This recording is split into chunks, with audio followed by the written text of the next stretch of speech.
The truck's been running good, no major problems, just the normal little hiccups you run into. So today I drove it up to the junkyard and I picked up this for it. So this is a Ford 8.8 out of an Explorer. It was a 2000, but any of the, I think 97 is when they switched to disc. It's either 96 or 97. Disc brake, rear end. It's a 373 with the factory locker. And it's pretty much the go-to rear axle. I got the spring perches and U-bolts with nuts, and it was all together, so those weren't extra. Those were included in the price.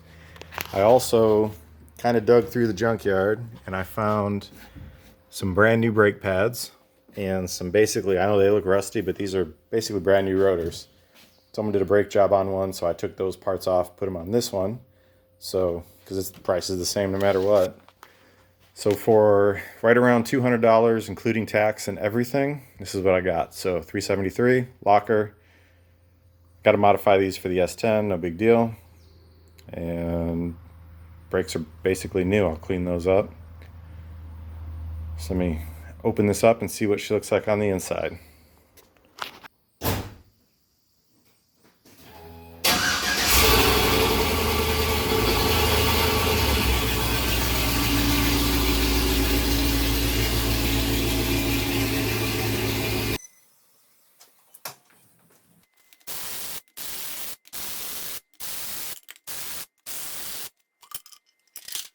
So one thing I did at the yard during the process of pulling was I pulled the cover off. I was going to switch out the long axle for a spare short axle, but the retainer bolt broke like they pretty commonly do. So, but at least I checked it.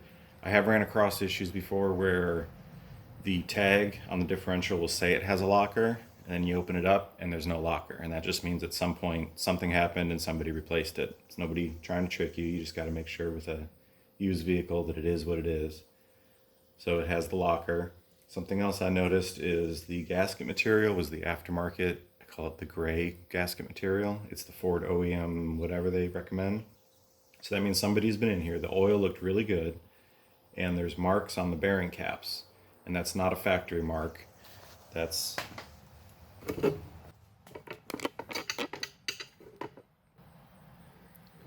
So these marks here aren't factory marks. These are normally when someone disassembles it, they'll punch marks to mark the caps. So you have marks on either side so they know where to put the caps back.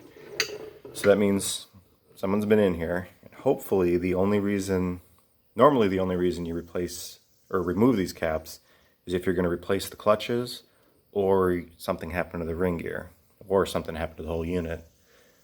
To pull the axles, you don't need to pull these caps. So I noticed that all before I bought it, and I'm hoping it's because they replaced the clutches. So I need to deal with the broken bolt, drill that out, and then I'm going to pop all this apart and see what everything looks like. Working on getting this broken bolt out, and this is what I used to do it. So all this is a 1/4-inch piece of steel that I just had laying around. And then I drilled a hole in the end with this drill bit and put in 2 set screws. There we go. Sort of set screws. You got to chop the heads off so you can have clearance when you're spinning around. So this is basically just like a long extension drill bit. And that way I can come in at a fairly good angle where it's straight. Where if the drill is up here, it's at an angle like this. So just drill in the center, and then usually after you drill into it, you can throw it in reverse and it kind of unspins itself. And you can see it coming out.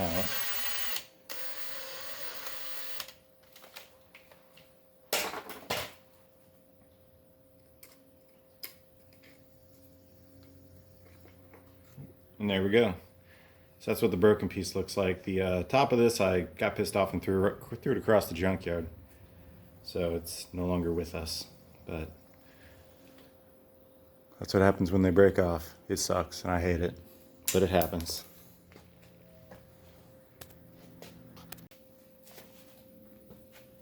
Before I pull center section out, I'm going to check the backlash just to see what it is to get a baseline. Got my gauge set up. You want to be as square to the gear, preferably on this flat part, not on this angled part over here. All you got to do go below 0, bring it up to 0, and you're just going to move it back until it stops. So it's right around 21 thousandths is backlash for this, which is kind of high. Everything looks good so far, but we'll see what it looks like when I get it all taken apart. So 21 thousandths. Here's the two axles next to each other. Up front here I've got a 7.5 inch out of an S10 I keep around for mock-up stuff. There's the Explorer 8.8. I've got this end fairly lined up as far as where the rim bolts to it. Then you can see on this side it's pretty close. And that's why you can get away with running the 8.8 without trimming it. But I'm going to cut 3 inches off it and even it up and everything, just so I can make sure those stock rims stay in the wheel well. Can always put spacers if I need to, but I don't think I will. Axle tubes, it might be hard to tell, but these are around 3 inch. The S10 ones are smaller. Not that that's a big difference, but it is a difference. It's a difference because you'll need the U-bolts for the Explorer. The main difference, besides the ring gear, is the axle itself.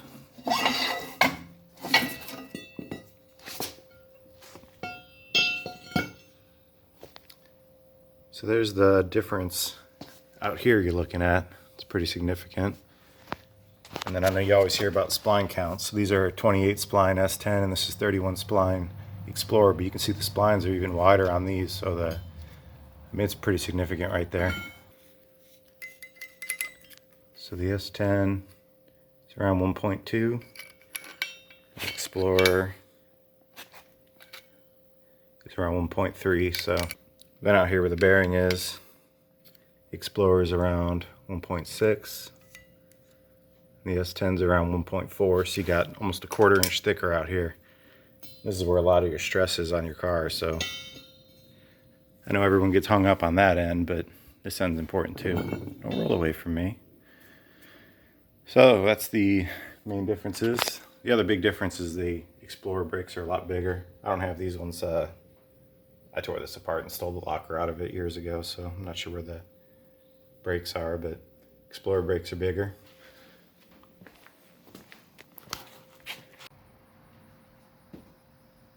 We got the diff pulled out and the axles pulled out. And I'll show you a couple key points you're going to want to check on your rear end if you get one of these.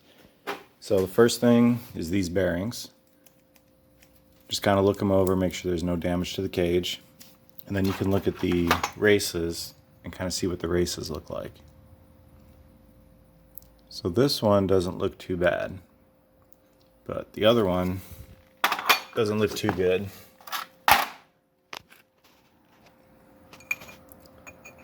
So right in there you can see pitting. And then right in there you can see the bearing. There's like I'm not sure if it's chrome, we'll call it chrome. It's like a chrome surface on there, and it's got some wear in it. And I'm pretty sure that is from the differential being loose in the housing. And what I mean by that is when these races are on, there's a shim on the outer edge. And these shims are different thicknesses, and it helps you adjust the differential left or right. And you can also stack them in, and it's supposed to be so tight that you have to spread the housing apart up here. So you stretch that apart, I think it's like 30 thousandths, then drop it in, then let it close. And it's supposed to be tight. And this one wasn't. I was able to just lift this right out with basically no effort. Just picked it right up and pulled it out. So that tells me whoever put it together probably didn't have a case spreader, and they didn't really understand that, and they probably were doing it under the car, and they were just like, screw it, I'm just going to slide this thing back in. Because there's also some wear pattern on this. So right there you can see that little wear pattern, and that's from the housing right there. And I'm pretty sure what that was basically from this vibrating. I mean, it was like probably 2 or 3 thousandths, but that's enough. So this was probably like wobbling in there like that, just beating against it. I've got a whole bunch of shims, so I should be able to dig through and replace one of these with a thicker shim and move that over some. And now that I'm looking at it, there's damage on this side I can feel. You see that right there? That's probably where the race spun against this. So the race was probably spinning and this was staying stationary. And that wore into it, so yeah, it's definitely not good. That's why my backlash was probably so high too, because you set the backlash with these shims. So, you want to check those. You want to check the teeth on your diff, which I got to clean this one up to check it. Another thing you want to check is the axles.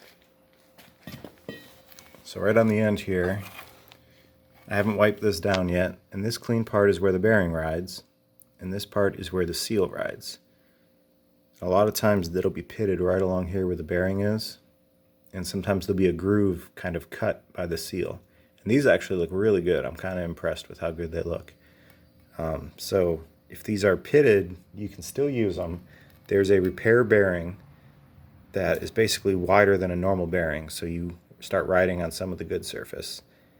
And if you have a lathe, you can clean up where the lip seal was. You don't want to change the diameter of this on a lathe, but you can clean up the lip seal area so it'll seal better.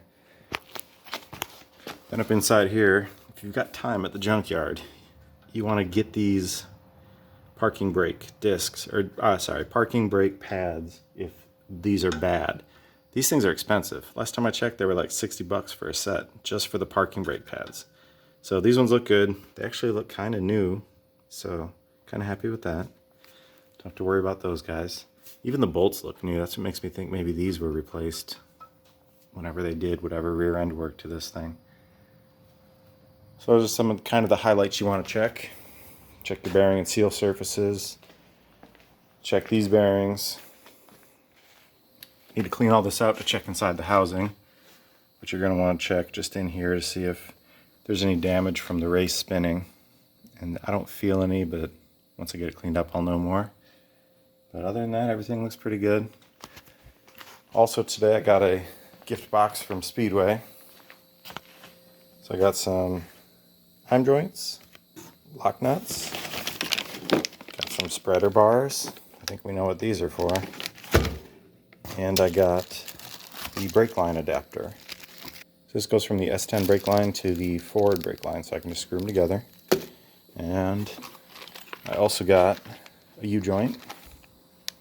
This is the Chevy to Ford U-joint. So I got that. So I got the U-joint, drive shaft, brake line, and some traction bar material, obviously.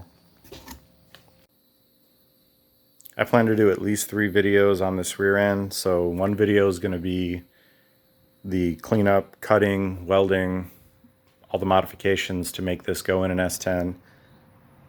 Another video is going to be just installing it in the S10, and I'm going to do I have a ZQ8 sway bar to add to this, and basically just be the installation and setup, drive shaft, all that stuff. Then the third video is going to be the homemade traction bars that the Speedway stuff is for, and they're pretty easy to make.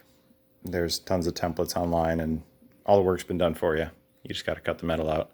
So at least 3 videos on this to cover everything, so it's not a huge hour-long ordeal. But 88's here.